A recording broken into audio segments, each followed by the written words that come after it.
থেকে আমাদের নিযুক্ত কাউন্সিলর হোসেন রাব্বানী ভাইকে তার বক্তব্য রাখার করছি।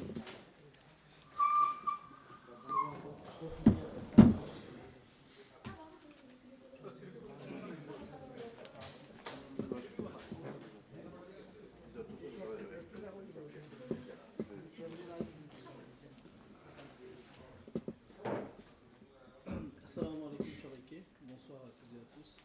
তো ইউজুয়ালি আসলে আমি যখন কিছু বলি আমি কখনোই আগে থেকে প্রস্তুত করি না, সাধারণত খুব ফ্রি স্টাইলেই কথা বলা হয়। বাট আমার কাছে মনে হলো যে পূর্ববর্তী যারা বক্তব্য বলেছেন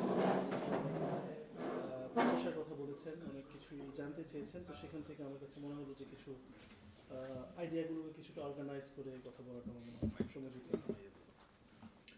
তো প্রথমেই যেটা করতে হবে সেটা হচ্ছে ধন্যবাদ বাংলা প্রেস ক্লাব ফ্রান্সকে এই ধরনের একটি অনুষ্ঠানের আয়োজন করার জন্য, যেটা আমাদেরকে অনুপ্রাণিত করবে। আমরা যে নারীর টানের কথা বলি সেটা আমরা অবশ্যই ভাবি, আমরা এটা অনুভব করি। তো এই ধরনের ইভেন্ট যখন হয় তখন আমরা সেই টানটাকে আরো বেশি আসলে পাই। আসলে আমাদের কাছে মনে হয় যে না, আমাদের কেয়ার করার লোকজন আছে আমাদের এই কমিউনিটির মধ্যে। তো এটা খুবই গুরুত্বপূর্ণ, এই জন্য প্যারিস বাংলা প্রেস ক্লাবকে ধন্যবাদ এবং উপস্থিত সবাইকে ধন্যবাদ জানাচ্ছি। আমরা যখন কিছু করতে যাই এই সমাজের মধ্যে, সকল সমাজের মধ্যেই রয়েছে, সেটা হচ্ছে যে দুই ধরনের মানুষ তখন তৈরি হয়। কিছু মানুষ রয়েছে যারা আমাদেরকে অনুপ্রাণিত করে তাদের কথার মাধ্যমে, হাসির মাধ্যমে, অনেক সময় কাঁধে হাত রেখে, অনেক সময় সুন্দর একটা লেখা লিখে, অনেক সময় ছোট্ট একটা মেসেজের মাধ্যমে। আবার কিছু মানুষ আছে সে অর্জন তাকে খুব খাটো করে দেখানোর চেষ্টা করে, খুব অন্যভাবে দেখানোর চেষ্টা করে যে আসলে যে অর্জন তুমি পেয়েছো এটা তো আসলে খুব ওরকম কিছু না। তো এই ধরনের কিছু মানুষও থাকে। তো আমরা ওই সকল মানুষের কথা শুনি না, আমরা ওই সকল মানুষের কথায় প্রভাবিত হই না। আমরা ওই ছোট্ট মেসেজে প্রভাবিত হই যেখান থেকে আমাদেরকে বলা হয় ফেলিসিটেশন, বা আমাদেরকে বলা হয় যে শুভকামনা, আমাদেরকে বলা হয় যে আপনারা এগিয়ে যান, আমরা আপনাদের সাথে রয়েছি। আমার কলিগরা যারা এখানে রয়েছেন তাদের থেকে আমার মনে হয় যে আমার কৃতজ্ঞতা বোধটা বাংলাদেশ কমিউনিটির প্রতি একটু বেশি হওয়া উচিত। কেননা আমার এই পর্যায় পর্যন্ত আসার পেছনে তারাই আসলে সবচেয়ে বেশি বড় ভূমিকা পালন করেছে। সেটা কোনো মিছিল মিটিং করে না হলেও কিন্তু তাদের জন্য আমি কাজ করতে পেরেছি, তারা আমাকে ভালোবাসা দিয়েছে এবং সেই ভালোবাসাটা ওই মেয়র পর্যন্ত পৌঁছেছে। মেয়রের কাছে মনে হয়েছে যে না, আমি ওই যোগ্যতাটা অর্জন করেছি। তো সেখান থেকে আসলে আমার এই যাত্রা, গত নির্বাচন, তো সেক্ষেত্রে 99%ই আসলে আমার এই অর্জনের যে কৃতিত্বটা, এটা আপনাদের যারা আমাকে ভালোবেসেছেন, সেই জন্য আপনাদের প্রতি চিরকৃতজ্ঞতা অবশ্যই থাকবে সবসময়। এখন আসি হচ্ছে যে একজন কাউন্সিলর হিসেবে আমরা কিন্তু আসলে আমাদের যে সিটি রয়েছে সেই সিটির যে মানুষ রয়েছে তাদেরকে আমরা রিপ্রেজেন্ট করি। আমার সিটিতে 42,000 মানুষ বসবাস করে, তো সেই মানুষকে আমরা রিপ্রেজেন্ট করি। এখানে আরও যে সিটিগুলো রয়েছে, সেন্দনি হচ্ছে কিন্তু ইন্দো ফ্রান্সের সবচেয়ে বেশি পপুলেটেড ভিল, যেটা আর কি যদি আমি ভুল না করি, মানে প্রায় 1.5 লক্ষ মানুষের রিপ্রেজেন্টেশনে রয়েছে হচ্ছে নাহিদ এবং তার যে মেয়রের প্যানেল রয়েছে তা। তো সেই দৃষ্টিকোণ থেকে আমাদের যে কার্যক্রমগুলো রয়েছে সেখানে কিন্তু অনেক সীমাবদ্ধতা রয়েছে। আমাদের কার্যক্রমগুলো কিন্তু শুধুমাত্র একটি কমিউনিটিতে সীমাবদ্ধ, আমাদের কার্যক্রমগুলো কিন্তু সবাইকে নিয়ে। আমরা আমাদের সিটিতে মনে করি যে একটা কমিউনিটি আছে, আর আমার মেয়র খুব প্রাউডলি সেটাকে বলে লা কমিউনিটি স্টানোয়াজ। তার মানে হলো তার ভিতরে বসবাসরত যত ভিনদেশি কমিউনিটি থাকুক না কেন, প্রায় 80টির বেশি কমিউনিটি সেখানে রয়েছে, সবাইকে নিয়ে যেই কমিউনিটি তৈরি হয় সেটা হচ্ছে কমিউনিটি স্টানোয়াজ। তো সেই কমিউনিটির ভিতরে আমি আছি, কিন্তু বাংলাদেশের প্রতি আমার টান একটু বেশি। আমি আমার পুরো জীবনটাই আসলে এখনো পর্যন্ত আমি ওইভাবেই কাজ করেছি যেটা আপনাদের সাথে, বাংলাদেশিদের সাথে। সো বাংলাদেশের প্রতি যে ভালোবাসাটা সেটা আমার মধ্যে একটু বেশিই কাজ করে, সেটা ছোটবেলা থেকে। আমি 2007 সালের একটা ঘটনার কথা বলতে পারি। শুধুমাত্র বাংলা ভাষা শোনার জন্য আমি গার্ধনু যেতাম, গার্ধনু দিয়ে একটা ঝালমুড়ি কিনে আমি জাস্ট হাঁটতাম, এটা বাংলা কথা শুনতেছি, এটা এক ধরনের একটা আনন্দ ছিল। মানে এটা ভাষায় বোঝাইতে পারবো না যে আসলে কিরকম ধরনের আনন্দ ছিল। ও এখন বাংলা কথা এত বেশি শোনা হয় যে আর গার্ধনু যেতে হয় না, আলহামদুলিল্লাহ। ওকে, তারপরেও কিভাবে আমরা আমাদের সীমাবদ্ধতা থেকে কিভাবে কমিউনিটির জন্য কাজ করতে পারি, এটা একটা গুরুত্বপূর্ণ পয়েন্ট। সেখানে কিছু ব্যক্তিগত ইনভলভমেন্ট রয়েছে, কিছু আছে হচ্ছে জেনারেল ইন্টারেস্ট। সেটাই ব্যক্তিগত ইনভলভমেন্ট মানে হচ্ছে, যেমন আমার সিটিতে একজন একটা বাসাতে থাকে, তো সেই বাসার লোক তাকে ওই আতেস্তাসন দিতে পারছে না, কারণ সে ডিক্লেয়ার করতে পারছে না সে আমার বাসায় থাকে। তো ওই ভদ্রলোকের আবার একটা বাচ্চা রয়েছে, তো সেই বাচ্চাকে যখন স্কুলে ভর্তি করবে আবার তার এটা প্রুফ করতে হয় সে ওই সিটিতেই থাকে। তার মানে ডকুমেন্টসের মাধ্যমে সেটা প্রুফ করতে হয়, তা না হলে বাচ্চা স্কুলে ভর্তি হতে পারে। অনেক পরিবার এরকম পেয়েছি। জাস্ট গত 30 মার্চের একটা কথা বলি, গত 30 মার্চে তো একজন আমার সাথে এসে দেখা করলেন এখানে, যে এরকম এরকম আমি স্তাদে থাকি, কিন্তু আমার তো ভর্তি নিচ্ছে না, আমি প্রায় 2 মাস ধরে ঘুরতেছি জিনিসটা নিয়ে, এবং তারা যেভাবে ঘোরাচ্ছে আমার কাছে মনে হচ্ছে যে আরও 3-4 মাস লেগে যাবে, তো আমার বাচ্চা কিন্তু 6 মাস স্কুলে যেতে পারবে না। তো সেটা নিয়ে তখন আলোচনা করা হয়। আমি আমাদের যে এডুকেশন আর্জুয়া রয়েছে তাকে ফোন দিই, আমি এরকম ঘটনাটা বলি, এবং আমি বলি যে অবশ্যই আমাদের কিছু নিয়ম রয়েছে আমাদের এখানে, কিন্তু কিছু কিছু মানুষ রয়েছে এই নিয়ম একটা মার পেচের মধ্যে পড়ে যায়, তো তাদের আর তেমন কোনো অপশন থাকে না। সে আমার একটা কথা বললো, then we should sit down, আমরা বসবো না, বৈশা এই ধরনের পরিবারকে কিভাবে হেল্প করা যায় এটা আমরা সলিউশনটা বের করবো। আর তোর যে ইয়াটা আছে তুই ফোন কর ওইখানে। আমি বলছি ঠিক আছে, আমি যখন ওইখানে ফোন করবো আমি তোকে মেনশন করতে পারবো কিনা যে আমার ওর সাথে কথা হয়েছে। বলছি কোনো সমস্যা নেই, তুই আমাকে মেনশন করিস। দেন ওরা গিয়েছে ওইখানে, যাওয়ার পরে ফোন লাগাই দিচ্ছে, আমি ফোন করছি, ফোন করার পর আমি বলছি ওদের সাথে কথা হয়েছে, আপনারা এটা ভ্যালিড করে দিন। এবং সাথে সাথেই কিন্তু সেটা সেখান থেকে ভ্যালিড হয়ে গেছে। ওই লোক ওখান থেকে বের হয়ে আমাকে একটা মেসেজ দিয়েছে, ভাইয়া যে আপনার আমার বাচ্চা অ্যাটলিস্ট 4 মাস আগে 3 মাস আগে স্কুলে যেতে পারছে। সো এটা একটা ব্যক্তিগত, এটা কিন্তু আমি কোনো ফেভার করি নাই, কিছু করি নাই, জাস্ট একটা ডিফিকাল্টিস রয়েছে যেটাকে আমি বুঝি বিধায় আমি সেটাকে উপস্থাপন করতে পেরেছি, একটা সলিউশন সেখান থেকে বের হয়ে আসছে। এখানে একজন মানুষ যদি বলে যে আমার একটা বাসা প্রয়োজন, সেটার ক্ষমতা আমার কাছে নেই, আমি কাউকে বাসা দিয়ে দিতে পারবো না। কেউ যদি এসে বলে যে আমার ওই সমস্যা এই সমস্যা, ব্যক্তিগতভাবে আমার সলভ করার তেমন কোনো ওয়ে নাই, কিন্তু আমি পথ দেখায় দিতে পারবো। যার আইনি সমস্যা রয়েছে তার জন্য মেজনজু দোয়া রয়েছে, যার ভায়োলেন্সের শিকার এদের জন্য আলাদা সার্ভিস রয়েছে। তো এই সকল ক্ষেত্রে আমরা হয়তো একটু রিকমেন্ডেশন দিতে পারি। এটা বিশেষ করে বাংলাদেশিদের জন্য এই দরজা সবসময় খোলা থাকবে, এবং আমি সেটা করে যাব। আমার আপনারা জানেন যে আমি কাউন্সিলর হয়েছি, প্রথম ম্যান্ডেটে আমি শুধু মিউনিসিপাল ছিলাম, তারপরে আমার কোনো ডেলিগেশন ছিল না। বাট আলহামদুলিল্লাহ এই ম্যান্ডেটে আমার 3টা ডেলিগেশন আমি পেয়েছি, এবং 3টা খুবই ইন্টারেস্টিং ডেলিগেশন। একটা হচ্ছে পাহেনাস রেপাবলিকা। তো পাহেনাস রেপাবলিকাটা হলো যে আমার সিটিতে যারা আছে তারা যখন ফরাসি নাগরিকত্ব পাবে তখন যে সেরেমনি হবে সেখানে মেয়রের পরিবর্তে আমি উপস্থিত থাকবো। সেকেন্ডলি হচ্ছে যে আমাদের মানে মেরিতে আমরা ইভেন্ট অর্গানাইজ করতে পারবো, যেখানে বিভিন্ন এমপি, বিভিন্ন এলু যারা রয়েছে রিপাবলিকের তারা আসবে, মেয়ররা আসবে, এবং তারা এথমজেদের স্পন্সর করতে পারবে, পাগেনাস করতে পারবে, যেটা কিছুদিন আগে সান্দুরিতে হয়েছে এরকম। এটা নিয়ে অনেক আলোচনাও হয়েছে যে অনেক সফটিলেটার থাকা লোকজনদেরকে, অফিসের থাকা লোকজনদেরকে যখন পাগেনাস করা হয়েছে তখন এটা নিয়ে অনেক একটা পলিমিকও কিন্তু তৈরি হয়েছে এটা নিয়ে। বাট আলহামদুলিল্লাহ আমরা এমন একটা অ্যাটমসফিয়ারে আসি যেখানে এটা আমরা করি। সো এটা রয়েছে। সব থেকে মজার ব্যাপার আমার সেকেন্ড ডেলিগেশন, এটা বলা যেতে পারে যে আমার কার্যক্রমের একটা উপহার আর কি, একটা কাদো দিয়েছে আর কি আমাকে। সেটা কি? সেটা হচ্ছে ধোয়া দিজে থসে। তার মানে হইতেছে যে যেই সুপ্রিফেকচার তো স্যান্দনি আমাদেরকে এত ভুগাইছে, যেই সুপ্রিফেকচার তো স্যান্দনিতে কিছুদিন আগে যে আমি ধাক্কা খেয়ে আসছি আমার একটা কাজের জন্য, যে সিকিউরিটির কাছ থেকে, আপনারা জেনে আনন্দিত হবেন যে গত 2 সপ্তাহ আগে সেই সুপ্রিফেকচার তো স্যান্দনি থেকে আমাকে ইনভাইট করা হয়েছে। পিছনের দরজা দিয়ে এসে যে হেড সে আমাকে নিয়ে গেছে, এবং একটা জুরি বোর্ডের কো-প্রেসিডেন্ট ছিলাম আমি, যেটা থেকে সিদ্ধান্ত নেওয়া হয়েছে যে 8 জন মানুষকে কাদো শিশু দেওয়া যায় কি যায় না। বুঝতে পেরেছেন? সো এই যে একটা রেসপন্সিবিলিটি, এবং এখানে আমার রোলটা কি ছিল আমি বলি আপনাকে। কারণ এর আগে 4 দিন আগেই আমি প্যারিস প্রিফেকচারে আরেকজনের সাথে গেছি টেবিলের এই পারে, আবার আমি 4 দিন পরে টেবিলের ওই পারে ছিলাম। সো তার যেই ভাবনাটা এটা কিন্তু আমি বুঝতে পেরেছি। ওইখানে কিন্তু কোনো বাংলাদেশি ছিলেন না, যেহেতু স্তা শহরে বসবাসরত মূলত যারা ওইখানে আসছেন, তো বিদেশি ছিলেন। এবং আমি সেখানে 3 থেকে 4টা কেস এরকম হয়েছে যে আমি 3-1-এ পড়ে গেছি, মানে 2-1-এ পড়ে গেছি, মানে আমি চাই দিতে, বাট বাকি 2 জন একটু করতেছে। সো আমার রোলটা ছিল।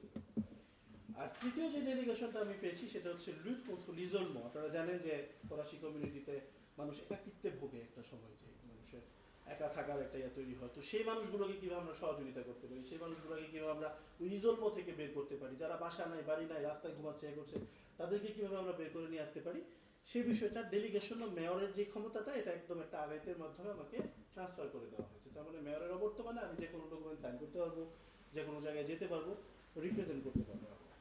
তো এগুলো করার কারণে যেটা হয়েছে, কেন কাদর কথা বলছি, কারণ আমি তো এই সেক্টরেই কাজ করে আসতেছি। সো এখন আগে যেখানে শুধুমাত্র একটা এজেন্টের সাথে বা একটা সিকিউরিটি ব্যক্তির সাথে আমি যে আমার সমস্যার কথা বলে আমাকে একটা মেল ধরায় দিত, এখন আমি কিন্তু যে হেড রয়েছে হেডের সাথে কিন্তু বৈশা কফি খেতে খেতে আমাদের সমস্যার কথা বলতে পারি এবং বলতে পারি যে আমাদের এরকম সলিউশন নিয়ে আসা উচিত। তো সেখানে অবশ্যই আমার কার্যক্রম, এবং যেহেতু আমার কার্যক্রম বেশিরভাগই বাংলাদেশি মানুষদেরকে ঘিরে, সেখানে কিন্তু আমি সেই কাজটা করছি। যে সমস্যার কথা, এটা হলো জেনারেল ইন্টারেস্ট, এটা কোনো ব্যক্তিগত ইন্টারেস্ট না। মানে কোনো ব্যক্তির কাজ আমি যে কিন্তু এখানে করবো না, কাউকে গিয়ে বলবো না যে তার জিনিসটা দেখো, এটা আমার দ্বারা সম্ভব হবে না। কিন্তু জেনারেল ইন্টারেস্টে যে প্রবলেমটা হইতেছে সেটা সেখানে উপস্থাপন করাটা আমার জন্য সহজ হয়ে গিয়েছে এবং আমরা সেটা করছি। সো এটা ছিল কিছু ব্যক্তিগত মানে ইনিশিয়েটিভ, যেটা আমি আমার ব্যক্তিগত কেন্দ্র থেকে আমি করতে পারি। আপনারা জেনে আনন্দিত হবেন যে আমাদের প্রথম মিটিংয়েই যেই কালচারালগতভাবে যে জিনিসটা আমি রেখেছি সেটা হচ্ছে যে 21শে ফেব্রুয়ারিতে আমাদের সিটি থেকে অফিসিয়ালি সেলিব্রেশন। সেই সেলিব্রেশনটা শুধুমাত্র একটা কমিউনিটি ঘিরে হবে না, মানে শুধু বাংলাদেশি কমিউনিটি ঘিরে হবে না। যে 80টা কমিউনিটির লোকজন আমার সিটিতে থাকে, তাদের যে মাদার টাং রয়েছে, যাদের যে মাতৃভাষা রয়েছে, সেটাকে কিভাবে হাইলাইট করা যায়, সেটাকে কিভাবে গ্লোরিফাই করা যায়, ওইরকম ধরনের একটা ইভেন্ট হবে। কিন্তু সেটার যে আইডিয়াটা সেটা আমাদের 21শে ফেব্রুয়ারি কেন্দ্রিক জিনিসটা তৈরি হয়েছে এবং আন্তর্জাতিক মাতৃভাষা দিবস কেন্দ্রিক তৈরি হচ্ছে। তো সেটার বিষয়ে আমি ভবিষ্যতে আপনাদেরকে অবশ্যই ইনফর্ম করবো বিষয়গুলো সম্পর্কে। যখন ইভেন্ট হবে আপনারা সেগুলো সম্পর্কে জানতে পারবেন। সেখানেও আমার বাংলাদেশ প্রেম বা বাংলাদেশের প্রতি আমার যে কৃতজ্ঞতা বোধ সেটা কিন্তু প্রস্ফুটিত হয়, কারণ আমি অবশ্যই সেগুলো এখানে আমি উপস্থাপন করি। আমরা এখন যে জায়গাতে দাঁড়িয়ে রয়েছি, আমি ব্যক্তিগতভাবে মনে করি এটা হতে যাচ্ছে ভবিষ্যতের বাংলা টাউন। ভবিষ্যতের বাংলা টাউন মানে হইতেছে বাঙালিদের কাছিয়ে হতে যাচ্ছে। এখানে আপনি এখানে যদি যে প্রতিষ্ঠান রয়েছে, এখানে আমাদের প্রতিষ্ঠান ইসলামিক সেন্টার হচ্ছে, এখানে অন্যান্য অ্যাসোসিয়েশন আসছে, বড় সুপার মার্শে হচ্ছে এখানে। সো মানে গতানুগতিকভাবে কিন্তু এই জায়গাটা কিন্তু একটা অন্যরকম জায়গাতে অনুভূত হচ্ছে। তো কেন না যে পাশের পার্কটা, এটা এমন একটা নাম বহন করবে ভবিষ্যতে যেটা আমাদের দেশকে রিপ্রেজেন্ট করে, কেন নয়, আমরা সেটা নিয়ে কেন কাজ করবো না। সো এই ধরনের একটা পরিকল্পনা রয়েছে। এখানকার যারা নীতি নির্ধারক রয়েছে তাদেরকে আমরা সে বিষয়গুলো সম্পর্কে অবগত করব এবং এটা যে আমাদের কমিউনিটির একটা কাছিয়েতে রূপান্তরিত হচ্ছে সেই বিষয়গুলো আমরা তাদেরকে জানানোর চেষ্টা করব। এবং গতকালকে আমরা আলোচনা করছিলাম যে একটা নোভেল নিয়ে একজন কথা বলেছেন, সেটা তো দেখাইতে হবে মানুষকে, যে চাইনিজদের যে নিউ ইয়ার যেটা হয় সেটা তো আপনার কাজের মাধ্যমে দেখাইতে হবে। তো হতে পারে যে আগামী নববর্ষতে আপনি দেখবেন যে ওভার ভিরারি সাইডটা পুরা বাঙালি রঙে সাজানো, যেখান থেকে দূর দূরান্ত থেকে মানুষ এসে এখানে ছবি তুলতেছে যে আমরা তো এই জায়গাতে গেছি, এখানে দেখো সুন্দর করে সাজাইছে শুধুমাত্র বৈশাখকে ঘিরে। সো এই ধরনের ইভেন্ট আমরা করতে পারবো। এখানে আমার মনে হয় যে উদিচি থেকে যে দাদা রয়েছেন তার যে রোলটা থাকবে এখানে সেটা আরো অনেক বেশি বড় হবে। এবং আমরা জানি যে বর্তমানে যারা এখানে পাওয়ার রয়েছে তারা কিন্তু আমাদের মোটামুটি সক্ষতা রয়েছে তাদের সাথে, তো সেই বিষয়গুলো হয়তো আমরা একটু ভালোভাবে আমরা করতে পারবো। তো এটা হচ্ছে জেনারেল ইন্টারেস্টের বাইরে যে কমিউনিটি ইন্টারেস্টের একটা উদাহরণ দেওয়ার কথা। এরপর শেষ যে বিষয়টা আপনাদেরকে বলতে চাই সেটা হচ্ছে আপনারা একটা কমন প্ল্যাটফর্মের কথা বলেছেন এবং সেই কমন প্ল্যাটফর্ম কিন্তু আমরা আজকে যেখানে বসে রয়েছে এটা কিন্তু আমরা ইলেক্টেড হওয়ার 3 দিন পরেই আমরা ফোন করে সেটা আমরা তৈরি করেছি। আমরা একটা অ্যাসোসিয়েশন তৈরি করেছি যেটাকে আমরা নাম দিয়েছি association des élus français d'origine Bangladesh. মানে হচ্ছে যে elected representative, French elected representative from Bangladesh. তার মানে কি ওই অ্যাসোসিয়েশনটা তাহলে কি ভূমিকা পালন করবে সেটা দু একটা উদাহরণ দিয়ে আমি আমার আজকের এই বক্তব্য শেষ করব। সেটা হচ্ছে যে এই অ্যাসোসিয়েশনটা আমার ব্যক্তিগত দৃষ্টিতে হবে একটি reliable source for the community. তার মানে হইতেছে ফরাসি প্রশাসনের সাথে যখন আমরা বিভিন্ন আলাপচারিতা করব, আলাপ আলোচনা করব, তখন এই অ্যাসোসিয়েশনটা যেহেতু আমাদের প্রত্যেক সিটিতে একটা আলাদা ইয়ে তৈরি হয়েছে, একটা ওজন তৈরি হয়েছে, সেই ওজনটাকে যখন আমরা একত্রিত করব তখন কিন্তু এটা একটা মানে খুবই ক্রেডিবল প্ল্যাটফর্ম হিসেবে এটা রূপান্তরিত হবে। আমরা জানি যে আঙ্কেল আপনি জানেন যে দীর্ঘ সময় থেকে আমরা এখানে লড়াই করেছি বিভিন্ন প্রশাসনের সাথে, যে বাংলাদেশিরা বিভিন্ন আক্রমণের শিকার হয়, বাংলাদেশিরা বিভিন্ন ধরনের ইনজাস্টিসের শিকার হয়। তো সেই জিনিসগুলো যখন আমরা অ্যাড্রেস করবো, আমরা যখন ব্যক্তিগতভাবে অ্যাড্রেস করতাম তখন এটার ভ্যালু একরকম, আর এটা যখন একটা প্যাড থেকে যাবে যে প্যাডের মধ্যে 4টা মেরির বা 5টা মেরির লোগো থাকবে, তখন কিন্তু জিনিসটাকে আরেকটু অন্যরকম ভাবে গুরুত্ব দেওয়ার কিন্তু একটা সিচুয়েশন কিন্তু অবস্থা কিন্তু সেখানে তৈরি হবে। শুধু তাই না, অন্যান্য যে সকল বিষয় রয়েছে, আপনারা একটা কথা বলেছেন, সেটা হচ্ছে আমরা কিভাবে ফিউচার জেনারেশনকে উদ্বুদ্ধ করতে পারি এই জিনিসগুলোতে ইনভলভ হওয়ার জন্য, সেটা আমাদের কাজ হবে। আমাদের বিভিন্ন ওয়ার্কশপ থাকবে, আমরা চেষ্টা করবো এই ধরনের ইভেন্ট তৈরি করার জন্য যেখানে শুধুমাত্র আমাদের মেয়র না, রেসপেক্টিভ এমপি থেকে শুরু করে প্রিফেকচারের রিপ্রেজেন্টেটিভ থেকে শুরু করে অন্যান্য মানুষ যেন আসে, এবং আমরা যেন তাদেরকে বলতে পারি, দেখো আমরা এই সুন্দর একটা কমিউনিটি থেকে বের হয়ে আসছি। তো এই জিনিসটা যেন আমরা করতে পারি, সেক্ষেত্রে অবশ্যই আপনাদের সহযোগিতা আমাদের প্রয়োজন হয়। ঠিক আছে? তো আরো অনেক কিছু, অনেক পরিকল্পনা রয়েছে। আমরা ওই অ্যাসোসিয়েশনটা যখন আরো পাকাপোক্ত হয়ে যাবে, সেটা নিয়ে, সেটার কার্যকারিতার মিশন নিয়ে আপনাদের সাথে আরো বিস্তারিত আলোচনা করব, বিস্তারিত আপনাদেরকে জানানোর চেষ্টা করব। আমি আরেকটি কথা না বললেই নয়, সেটা হচ্ছে যে ফ্রান্সে যে সংগঠনের শহর বলা হয়ে থাকে, একটা অনেকটা একটু আইরনিক্যালিও বলা হয় যে অনেক সংগঠন অনেক কিছু, ফ্রান্সে কিন্তু অনেক সাংবাদিকও রয়েছে যারা নিজেদের, আসলে তারা তো প্রফেশনালি সাংবাদিক না, এখানে এমন না যে তারা সেটা থেকে জীবনযাপন করছে, কিন্তু তারপরও তাদের শুধুমাত্র প্যাশন থেকে যেই সাপোর্টটা আমাদেরকে দিয়ে যান, বা যেভাবে আমাদেরকে গ্লোরিফাই করার চেষ্টা করেন, আমাদের সাফল্যটাকে দুনিয়াব্যাপী তুলে ধরার চেষ্টা করেন, সেটা আসলেই প্রশংসার যোগ্য। এবং সেজন্য প্রত্যেকটা সাংবাদিক যারা এই বিষয়ে কাজ করেছেন বা আমাদেরকে সমর্থন জুগিয়েছেন, সবার প্রতি আমাদের অন্তরের অন্তঃস্থল থেকে কৃতজ্ঞতা রইল, বিশেষ করে আজকের এই প্যারিস বাংলা প্রেস ক্লাবের ফ্রান্সের যে সকল সাংবাদিক রয়েছেন তাদের প্রতি। আর সবশেষে এখানে উপস্থিত সবারকে আমি একটা বার্তা দেওয়ার চেষ্টা করব, সেটা হইতেছে যে জবাবদিহিতা আমার মনে হয় it's a very important thing. Sense of responsibility, এগুলো কিন্তু সবার মধ্যে হয়তো ওইভাবে গ্রো করে না। আপনারা যদি একটা প্রপার প্রেস ক্লাব, গ্রহণযোগ্য প্রেস ক্লাব হন, আমরা যারা কমিউনিটি নিয়ে কাজ করি, তখন আমাদের একটা জবাবদিহিতা তৈরি হবে। কোনো বিষয় নিয়ে যখন প্রশ্ন আসবে, তখন আমরা কিন্তু অ্যাড্রেস করতে পারবো। আমরা রিলায়েবল সোর্সের মাধ্যমে আমরা আমাদের কার্যক্রমকে জাস্টিফাই করতে পারবো, আমাদের কার্যক্রম সম্পর্কে আমরা কিন্তু ক্ল্যারিফিকেশন দিতে পারবো, তাই না? সো ওই ধরনের একটা অ্যাটমসফিয়ার তৈরিতে আমার মনে হয় প্রত্যেকটি সেক্টরে, সেটা সংস্কৃতি হোক, সেটা সাংবাদিকতা হোক, সেটা যে কোনো প্রত্যেক সেক্টরেই আমাদের ক্রেডিবল অর্গানাইজেশন ক্রিয়েট করা, এবং আমার মনে হয় খুব জরুরি একটা বিষয় কমিউনিটিকে সামনের দিকে এগিয়ে নিয়ে যাওয়ার জন্য। তো সেই বিষয়ে আপনারা যারা এখানে বড় রয়েছেন, আমাদের অভিভাবক রয়েছেন, তাদের প্রতি আমাদের বিশেষ অনুরোধ থাকবে, আপনারা সেই বিষয়গুলো আরো পরিচ্ছন্ন, আরো সুন্দর করে গড়ে তুলবেন। সবশেষে বলতে চাই, আজকে আমরা কনসেই মিউনিসিপাল ডেলিগে, আমাদের ভিতরে আমাদের অনেক ফ্রেন্ডসরা রয়েছে, আপনারা হয়তো জানেন না, তারা বিভিন্ন প্রশাসনে কাজ করছে, প্রিফেকচার de পুলিশ de পারিতে কাজ করছে, আপনারা আর্মিতে বড় অফিসার পর্যন্ত রয়েছে, এরকম অনেকেই রয়েছে। তারা আসলে ওইভাবে তাদেরকে আমরা দেখি না। কেন দেখি না? আমরা হয়তো দেখি না তাদেরকে যে ওরকম প্ল্যাটফর্মের মাধ্যমে আমরা তাদেরকে ডেকে আনতে পারি নাই হয়তো, বা হতে পারে আমরা তাদের সম্পর্কে জানি না, বা হয়তো আমরা শুধু ওই প্রশ্নের মধ্যেই থেকে যে তাদের আমাদের কমিউনিটির জন্য কন্ট্রিবিউশন কি, এগুলো থেকে বের হয়ে আসতে হবে, তাদেরকে নিয়ে আসতে হবে। যখন তারা মজা পাবে জিনিসটাতে, যখন তারা জিনিসটাতে আনন্দ পাবে, তারা আপনাকে যে জিনিস দিতে পারবে, এটা কিন্তু আর কেউ আপনাকে দিতে পারবে না।